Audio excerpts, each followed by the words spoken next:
Hey guys, welcome back to O.A.R.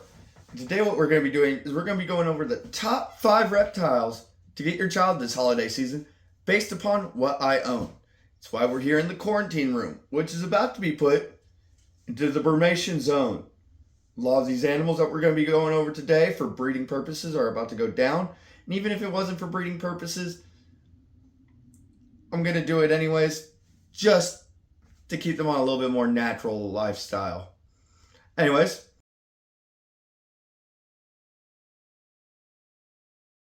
in first place, by being in last place, we have ball pythons.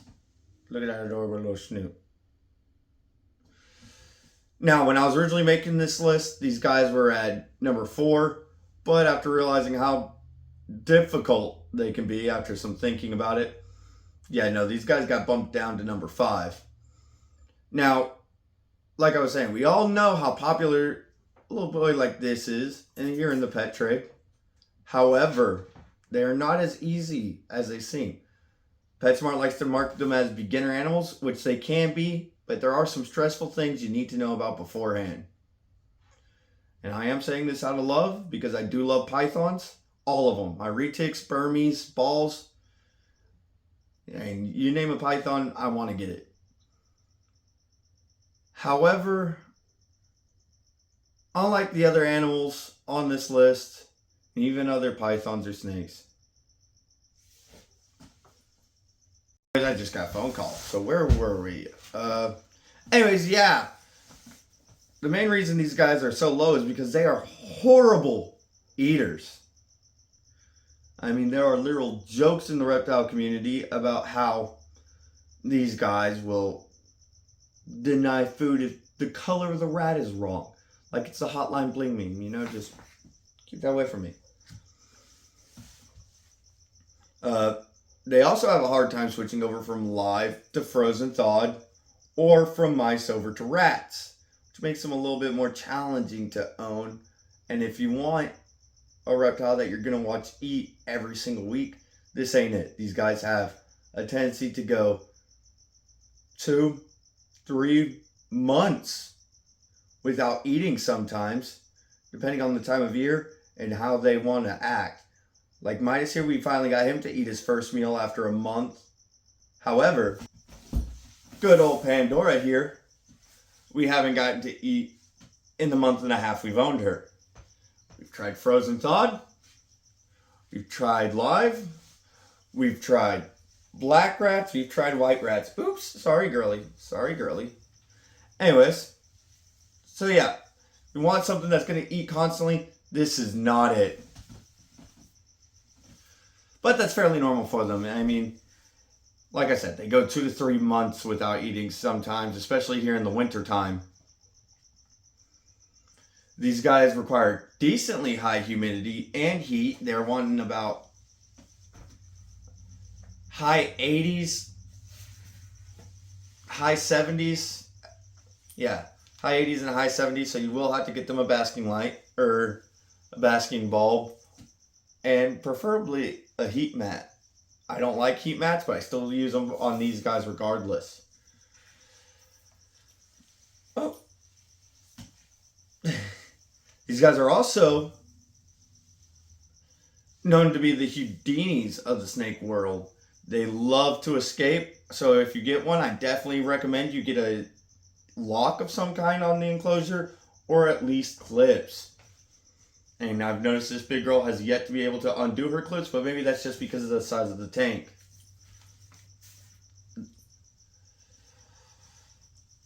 But that's enough of the bad. But that's enough of the bad, because it's time to go on to the good. These guys do make amazing pets after all, and that's why they are on this list.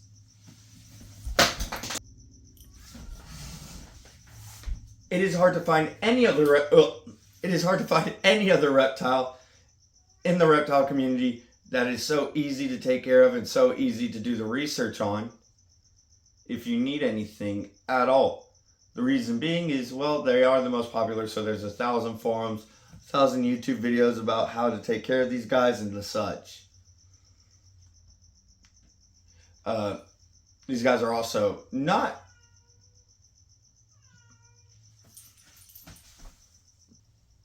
these guys are particularly not very bitey. I mean, they can bite, they do bite, but if you do get bit, you better go get a lottery ticket afterwards, because it is such a rare occasion that you might just win the lottery. I mean, even at a young age, these guys more ball up than anything, hence their name. You saw how Midas was.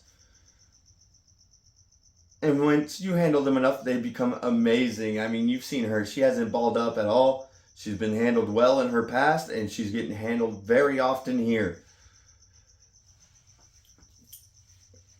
There are also so many variants of ball pythons. Like, this is just one morph, the spider.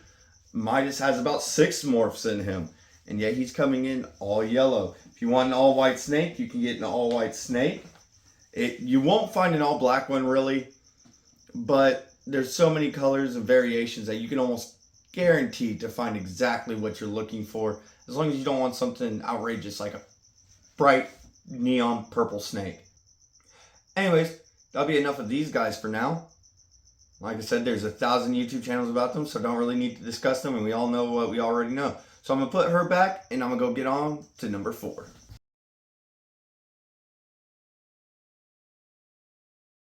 Coming in what was originally in the 5th spot, number 4, the crested gecko. The only reason these guys are even so low is because, well, really, they need a little bit more extra care than everything else here on the rest of the list. Like other geckos and all lizards for that matter, they do need to be fed daily or every other day. However, unlike all those guys, these guys are not true insectivores. In fact, they come with a nice little powder diet. It's real simple to take care of, 1 part that to 2 parts water. Anyways, so if you don't want to deal with crickets or mealworms, this is the guy for you. They also just love to hang around. Wherever you put them, they might just stay. Now, like ball pythons, they are going to need higher humidity, so you are going to have to spray down their enclosure at least once a day. However, they do not need relatively high temps, so a nice little small 40-watt basking light should be about enough. Or if you keep them in a room with 1,000 other reptiles like I do, they don't need a light at all. They are a nocturnal species, so sadly you will not really see these guys out during the day. You'll see them out at night when you walk by to get ready for bed, and oh, next thing you know, this guy is eating food. Now, these guys are awesome because they are an arboreal species. They're about the only arboreal species I have on this list. Most arboreal species are difficult, but what makes these guys difficult because they're an arboreal species is because they defecate everywhere in their enclosure, which means it does become a little bit more challenging when it comes to cleaning. You're going to take a lot more time doing it because you got to find every nook and cranny where these guys have been and decided to drop what they were doing. That is unless you do a bioactive setup. If you do a bioactive setup, these guys absolutely thrive in them. Just make sure you check your isopods. These guys may or may not eat them. Now, when they're younger, these guys are a little jumpy. They are one of the few gecko species that truly jump decent distance. In the wild, they're jumping from tree limb to tree limb. So in the captivity, when you're holding them, they tend to jump out of your hands when they're young. But once properly handled, I mean, you've seen this guy. He doesn't look scared. He doesn't want to jump. However, that does not mean that they will be less bitey.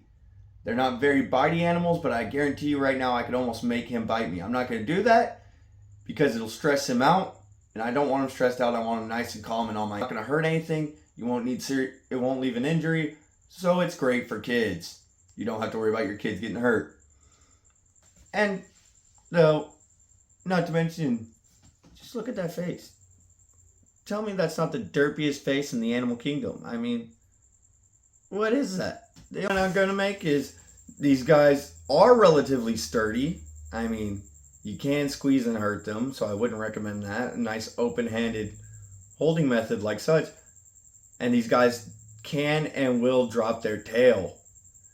Their tail helps them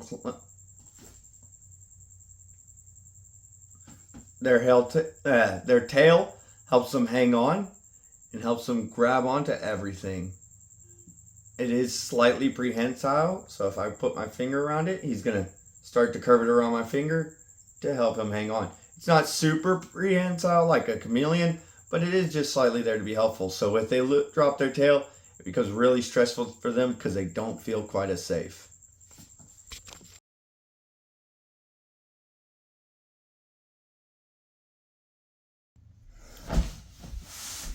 Woo! Anyways, smack dab here in the middle. At number 3, we have leopard geckos. This guy has not been handled that much, so he is a little flighty. So we're about to switch to someone else. Just wanted to show him off. They don't get enough screen time, these guys. So I have a lot of experience with these guys. It's the animal I own the most of and the animal I've owned since a child. And honestly, I feel very comfortable putting them here. I've learned a lot. And because of that, these guys do make amazing pets. Yes, these guys can be a little finicky to take care of. However, there's a reason they're so popular, especially amongst children, and that's because they are sturdy. I mean, your kid isn't going to hurt them by just dropping them from their hands. I mean, this guy just took a tumble from my shoulder because he was climbing around and, well, he's lost his toe tips because of some bad sheds in his past life. But he's still doing okay. He's just a little bit of shocked. I mean, look at that. Handsome boy. Anyways, now, these guys are going to require a little bit more heat than most of your other animals on this list due to the fact they are a desert species. Now, luckily because they are a desert species, they don't require a lot of water, but because they do require that higher heat, you might accidentally have your child get burnt if you're using something like a heat bulb, which is highly recommended for these guys. However, what isn't recommended for them is UVB. Research shows that it's up in the air, in all honesty, if they need it or not. Some say they do, some say they don't. But seeing as they're a nocturnal species, we don't provide it. They get enough natural UVB coming in from all other UVB bulbs we have in any of these rooms. Now, leopard geckos can in fact drop their tail. They have these little segmented sections. Each of these little plated ringed areas is a segment of their tail. So let's say I pull too hard right here, they drop it right there. So there is a chance your child might have to deal with that if they're not careful. So I'd highly recommend always watching your kid for at least the first 2 or 3 months that they're getting used to handling these guys. But like ball pythons, that's enough of the bad. Let's get on to the great. Now, leopard geckos at a young age don't really like to be handled, but as they get a little older, they do kind of seem to enjoy it. Or they just don't freak out as much. I don't know yet. Anyways, hi buddy. Can bite, but wait, you said you were out of the bag. We are. They bite, but it feels like sandpaper. I mean, you're not going to get hurt when this little girl right here decides to take a chunk out of your finger, because she can't take a chunk out of your finger. Another benefit is leopard geckos are like the cleanest of lizard species. They will only defecate in one corner of their enclosure, and usually that's the back left corner. And as long as they're not kept on sand, they will almost always defecate. They're really easy to take. They will almost always defecate. They are really easy to take care of. Feeding can be a little bit of a pain, only because you'll be dealing with crickets, and as you can hear, they are quite loud and they get annoying, especially when you have about 2,000 of them in your house right now, and they do tend to escape. I have 1,000 dead crickets around my house because the cats decided to kill them and leave them on the floor. Now, These guys truly come in some truly unique patterns. There will never be another leopard gecko that has this exact pattern. And they do come in a wide range of morphs. You're looking at some being all white, some all black, or they're working on making them all black, but they do come in yellows and pinks, bright oranges, whites. And then the last thing that's amazing about these guys is you can take them to Grammy's house and they'll fit right in. Like, look at that face. Tell me that's not a little granny face. Absolutely love these guys. Anyways, so that's enough about them. Let's get on to number 2.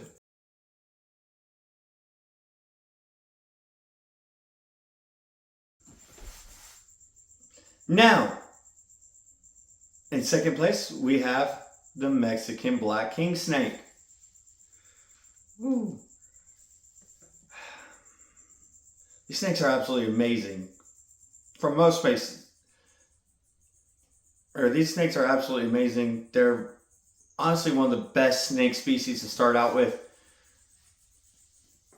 And the only reason they aren't at number 1 is because even as adults, they can randomly decide to bite. That's usually when your hands smell of rats, though, or you're a little rude.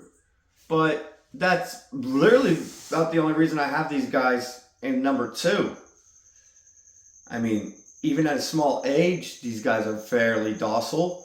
At most, they tend to rattle their tail, or at least maybe that's how it was with this girl. Unlike most king snake species, they're not very bitey. So I'm putting Mexican blacks here, not all king snakes. Let's put that out. King snakes can be a little bit of a pain. Now, these guys are also harder to find than most other beginner reptiles because you can't just go to PetSmart and find them. You do have to either go online or have a store nearby that is going to sell these guys. So you'll have to do some looking online. I recommend Morph Market. Anyways, the hardest thing about Mexican black king snakes, other than trying to find them, will be trying to clean up after them, in all honesty. That's it. These guys are a burrow-eating species, so they like to burrow, and they'll tend to defecate when they burrow, and they'll shed underground. So it's recommended to go through at least once a week and try to see if you can find any droppings, and once a month for shed in their little burrows. That's why I put them on aspen. They don't need high humidity, and aspen is perfect for them to burrow in. They're also super easy to tell when they're about to go in shed. Their eyes get bright blue and their skin becomes a dark gray, more like their underbelly. Let's see if we can get a good shot of that real quick. Yeah, more like their underbelly. See how she's all jet black on the back and more this grayish color on the bottom. It's hard to tell like this, but once they're in shed, it's so easy to notice. Now, they are also great because finally, we're also animals that you can go on vacation with for extended periods of time. These guys, even as adults, are recommended to only be fed every 10 days. But they can go upwards of a month without eating. I don't recommend making them wait the whole month, but it can be done if you need to take a long vacation for whatever reason. Because they are a desert species, they don't need high humidity. In fact, you can keep them in almost house temp or house humidity, especially here in the south, where maybe in the north or drier places like Arizona, you might want to get them just a humidity box. That's going to look something like this, just a plastic container that you cut a hole out of and you fill with peat moss so that the snake can go inside whenever they need to and soak up some humidity just to make sure that they are nice and taken care of. Now, she is about 2 years old, and you can see she's still not that long, though she can get up towards of 6 feet, which means for a decent amount of time, you can keep these guys in 40 gallons before you bump them up to a 2x4x2 for their adult lives. They are a desert species, so these guys are nocturnal. That is a little bit of a downside. You're going to catch her most often in the late afternoon to evening, but that's okay. If you think about it, that's about the time you come home anyways. Also, the last point I'm going to make here is, finally, we're at a snake. We had to go to number 2 to get to a snake. who will eat every time you want to feed them. These guys will eat in and out of shed. They'll eat when they're... Man, I've never had an animal take food so easily. Even my retics are more stingy than these guys sometimes. They are amazing eaters, so if you want one you can feed and always watch and get a good show out of no matter what, this is the one. Anyways, let's get on to, last but not least, number 1.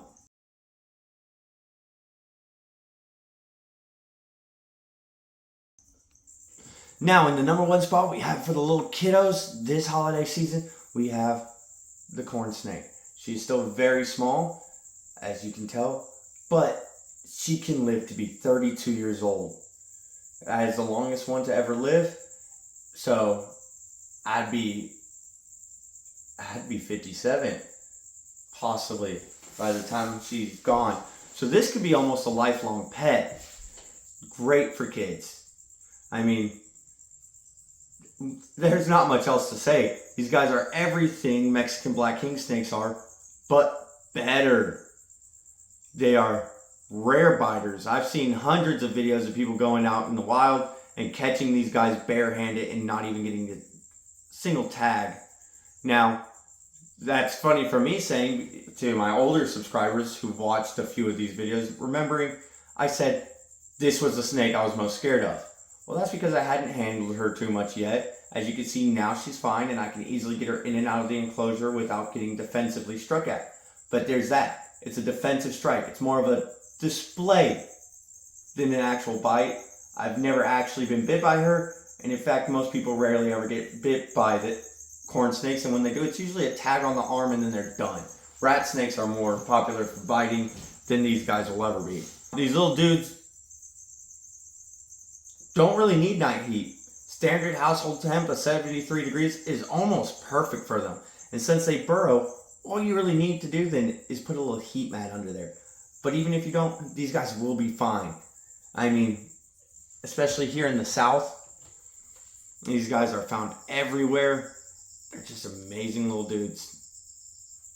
Because of that, our temperatures are about what they need. So now these guys can be a little bit finicky when they eat. Sometimes they're not too sure what the tongs are for, so they won't attack the prey. So until they get used to tongs, all you got to do is lay it down. They'll still eat. You won't get as good of a show, but they'll still eat for you regardless. She's never denied a meal. Not once in the 6 months I've had her. I haven't realized it's been that long. Anyways, these guys, like king snakes, get about the same size, getting upwards of 6 feet, so they will also need that 2x4x2. They're going to take just about as long to grow. It's going to be about 3 to 4 years before she's even going to be ready for something like that. But they're going to stay on the skinnier side like that. She's not going to get as robust as a king snake. And the greatest thing about them is, let's be honest, you can find them in anywhere that sells a reptile. PetSmart sells them. The little pet store in town sells bearded dragons, leopard geckos, and corn snakes. I mean, these guys are so easy to take care of that even places that don't do reptiles sell corn snakes. Now, like king snakes, they are a bit of a burrowing species, so like I said, a heat mat would be great for them. So you'll have to look also for their sheds and last meals in their substrate at least once a week. But unlike king snakes, these guys tend to be more active in the afternoon and really all times of the day, really. I've seen her out in the morning, and every time I walk in here, she usually has her head out. She senses the vibrations of me coming in, and she's either poking her head out of curiosity or food. I can't decide which one yet. Once these guys do get properly handled and mellowed out, they do just make amazing pets. They'll just sit there, easily socialized. I mean, all it takes is 15 minutes a day for about a month, and these guys will be puppy dogs in your hand. It doesn't even take that. Honestly, I haven't handled her as much as I should, and look at her. I handle her about twice a week, and even then she does great now.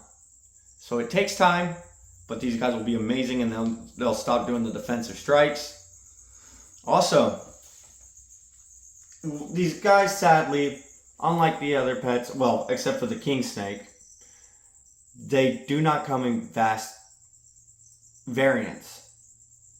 They do have a few. They have some gray ones. They have some albinos, and then they have snows and Henrys. But I'll be honest here, I don't think they even need it, because even their natural colors are absolutely beautiful. It's so rare to see a non-venomous snake with that color of orange in the animal kingdom. And I mean, what's not to love? These guys are amazing, and that'll be it for this video. So let me know in the comments down below, is there an animal on this list you don't quite agree with, or maybe you would have placed somewhere else? Maybe there's an animal you want to see on this list. I might do this again next year with a new updated list and make a part 2 or something. But it's going to be it for now. See you in the next video. Unless you're a subscriber and have been watching for any time longer than this video. For that, I gotta say, hey guys, yes, the video's over, but there is something I want to get across. Me and Rin will no longer be filming together. It's nothing bad, just Rin wants to move on to bigger, better things, and this is all kind of holding them back. I can't quite ask them to do that anymore, not even film, because they're trying to go on to bigger, better things. And because they're trying to go on to bigger, better things, my dreams aren't their dreams. I'm going to be honest here. I want an entire reptile zoo eventually, and they want to go on about their own thing. They want to become, well, they don't know who they want to become. But that's up to them to decide. They just know that this isn't it for them. So, in order to give them this time of day they need, in order to take care of them, they're no longer going to be with us in filming. But that's okay. Well, see y'all in the next video.